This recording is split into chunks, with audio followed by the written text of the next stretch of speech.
2, 3, 4, 5, turned over. And just let your fingers relax on the hair so it really puffs out and separates like that. We'll use some small pins to start. Just by collapsing the hair by bobby pin straight in and crisscross. And with the tail end of that hair, let me make sure I got this right here. The thing is, if you do this and it looks stupid, you're going to know it looks stupid. Okay, I'll take the next section.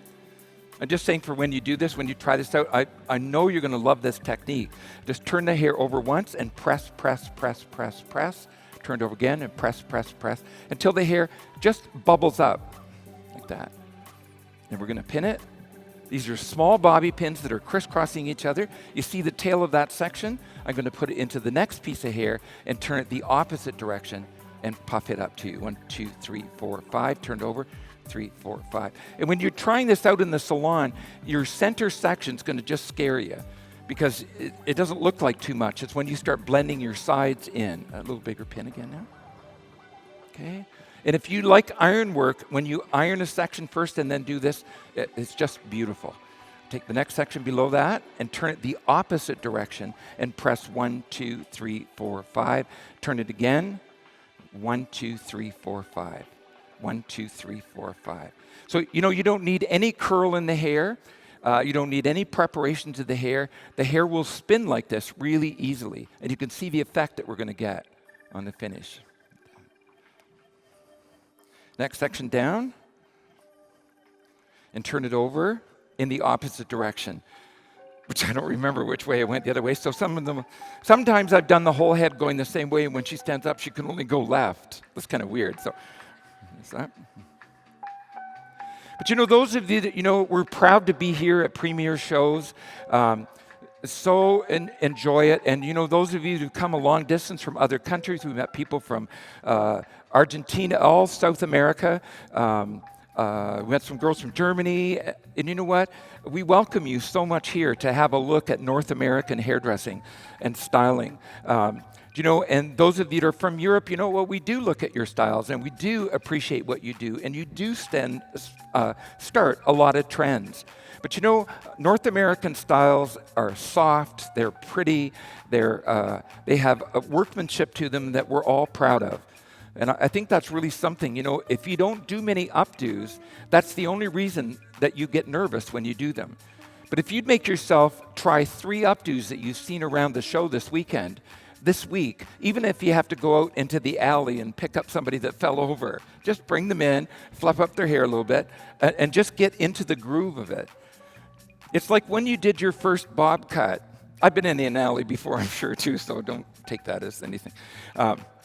Or I will end up in one or something. But if you see me, I don't think you'd pick me because my hair won't go up. However, it does bother me when it gets in my face. I like to pin it back.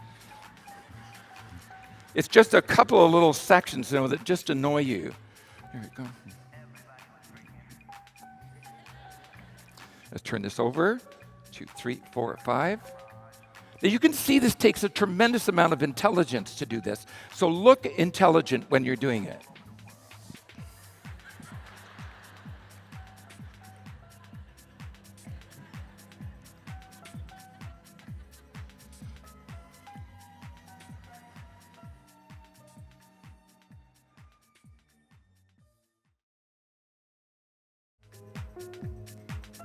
Okay. Now, I used to weave carpets in Afghanistan, or Turkey, or somewhere. Could I have a bigger pen? Try to keep with the music. I'm a maturing stylist, so I want to look kind of hip. But just like you, I only know the dances from my own era.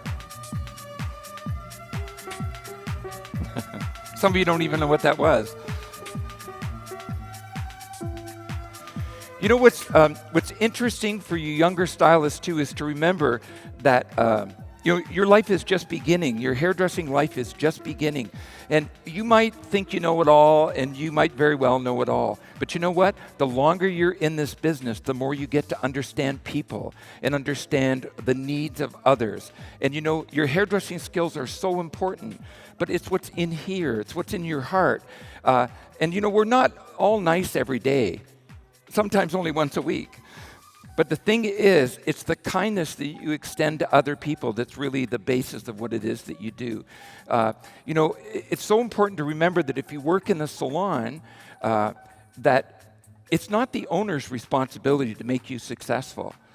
It's their responsibility to give you a safe, kind, encouraging environment, but it's up to you to make yourself successful within that environment. And the thing is, it's a constant thing. You can ask any hairdresser in the world, as soon as they stop promoting themselves, business will slip a little bit.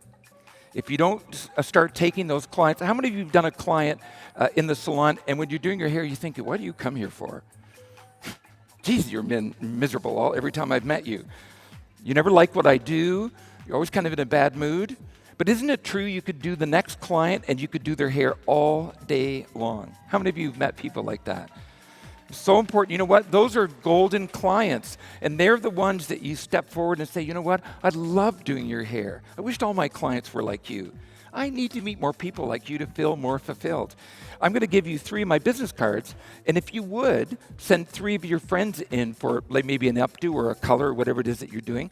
And they turn in the cards. Your next updo is my treat. Those people want to feel like they belong and that they can depend on us to be there when they come back. So if you're a jumper, start thinking about reanalyzing your own position in the situation instead of maybe thinking somebody else is your problem. Make sure it's not you. Okay? How many of you could see this idea at a wedding or a party or a soft? Yes? Yeah, thank you. Well, all four of you are really going to have some fun with this look. So, how many of you are just out of clapping? You're just so tired. Yeah. And the show's been very successful this year. Lots of new things going on, lots of beautiful products, better attitudes. And what's so important is when you finish at the premiere show this year, that you all get together and make your comments about what you liked, what you didn't care for so much, what you benefited from, and help this great organization do better every year and continue to have one of the greatest, if not the greatest show in America. So if you do that, I probably won't see you again, but so you can see that, what really this is just twisting the hair and kind of spinning it with your hands. The first couple of times you try it, you might find it really woolly and frizzy, but you just have to relax your hands enough and you notice how my thumb keeps turning over a little bit. And I'm going to press the hair into position and then nail it or gently pin it into place. Okay. And for you salon owners out there, without me sounding patronizing, good for you. You had a dream to have your own salon, and what you gave up, the freedom, the spontaneity of some of the things that you used to do and how clients would always say, oh, you're the best in town, you're the best in town. Do you know what? You're helping the next generation come up. And you should be proud of yourself and realize that even though it's not quite what you expected all the time, ups and downs, you're living your dream. And those of you that want to own a salon someday, if that's your dream and that's your goal, you're going to have it. But make yourself go to business classes. Take as many as you can before you start doing that. And instead of telling anybody what you're doing, is do it.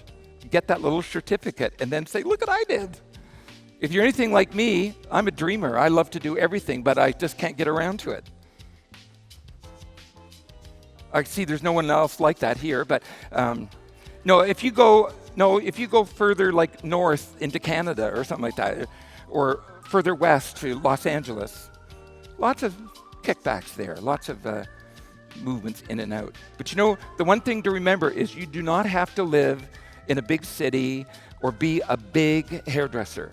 You need to be who you are and realize that in your community, you can be respected, cared about, understood, have people that will help you in a rough situation as well, and be so respected and well known in the area that you live in, and make your family proud of what you do. I always try to make, whenever I'm together with family, is to have a story about something that happened recently doing somebody's hair. And you try to make your kids proud of you by, instead of just saying, oh my God, your mom works so hard or your dad works so hard, is start telling them, you know what, your mom loves to be in hairdressing.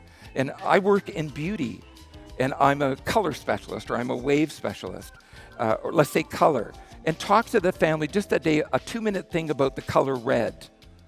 They might be looking at you kind of funny and stuff, but they'll be looking forward to your stories at Christmas time and then at Thanksgiving, because you know what? You're teaching them to be proud of you. And there's lots of you in this room today that are just entering hairdressing now. Maybe you're in your 30s or 40s, even 50s or 60s, because at the time when you were younger and you wanted to be a hairdresser, the situation wasn't right for you, the parents or social stuff or whatever. But hairdressing is hot now. It's so respected. And when you tell people that you work in beauty, they're impressed and interested in what you're doing. So if you talk to your family the same way, they're going to learn to understand that your life is very valuable. You help the community in all situations, and you help the individual. And when you see clients that are more mature, and you think, oh, that hair is so old-fashioned, remember to take a moment and ask them when they first had their hair styled that way. And they might wear their hair in a ding-dong over here and a dicky-doo and 2 little spits on the side. But you know what? The first time she wore her hair like that, she might have fallen in love. Or her partner said, you know what? You look the most beautiful I've ever seen you. And you know, people want to be loved, and by keeping a style, sometimes, and it's not cruel, but they keep a style so that the people that they love respect them. And you can go to church and see somebody in church and somebody say, well, where's Mabel? And you go, oh, she's with the red hair and the ding-dong and the dicky-doo down the side. It's her way of being recognized in the community. So keep them modern, but don't disrespect them and constantly say you're so out of fashion. They feel like who they are. And let's hope that we can all be like that in life. We're at booth 4850. I'll see you down there. Thank you so much. Thank you.